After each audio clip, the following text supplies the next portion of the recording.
মামা ঘটনা একটা ঘটে গেছে। আমি গ্রাম থেকে আইছি। আমি তো আগারগাঁও যাবো। আমি ঢাকা শহর কিছু চিনি না। মানে আমার কাছে টাকা পয়সা কিছু নাই। ব্যাগের মধ্যেও কিছু নাই, কিছু নাই তাই খালি। হ্যাঁ, পুরা খালি সব শেষ। আপনার লস হইব না? কি বলেন?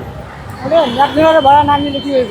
হ্যাঁ, ভাড়া না নিলে কি হইব? আপনার এই যে পায়ে চালান, সংসার চালান না, চলাই তো তার লস হইব না? না, কি লস হইব? আমি টাকা দিতে পারতাম না কম করে। আমার টাকা পয়সা নাই। বুঝলাম না। আচ্ছা উঠি আমরা দেখি, এটা খুলেন মামা, খুলেন। আচ্ছা যান মামা, যান।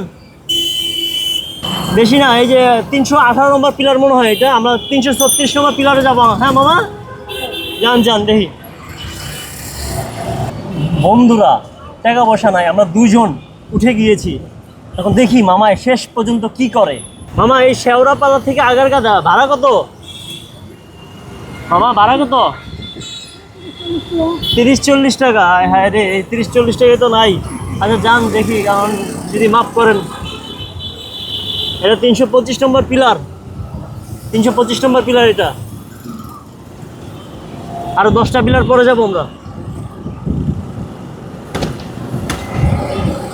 মামা নামান। ওকে। ওকে মামা, এখন তো এই যে আনলেন, এখন টাকা তো দিতে পারতাম না। এখন কি চলে যাবো? যান। শিওর? শিওর। এই রোদের মধ্যে আপনার পায়ে চালাইলেন, অটো রিক্সা তো না। এখন চলে যাই? শিওর? যান। শিওর যাবো গা? দায়িত্ব আছে আবার? না দালালি করতেছেন? না যান।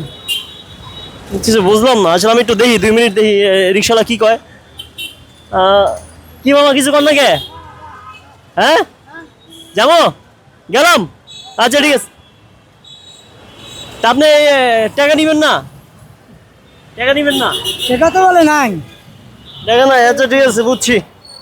তো বন্ধুরা, সে কষ্ট করে আসলে রিক্সা চালায় আসছে, তার লগে একটু মজা করলাম। দেখি কত দিব ভাড়া কত?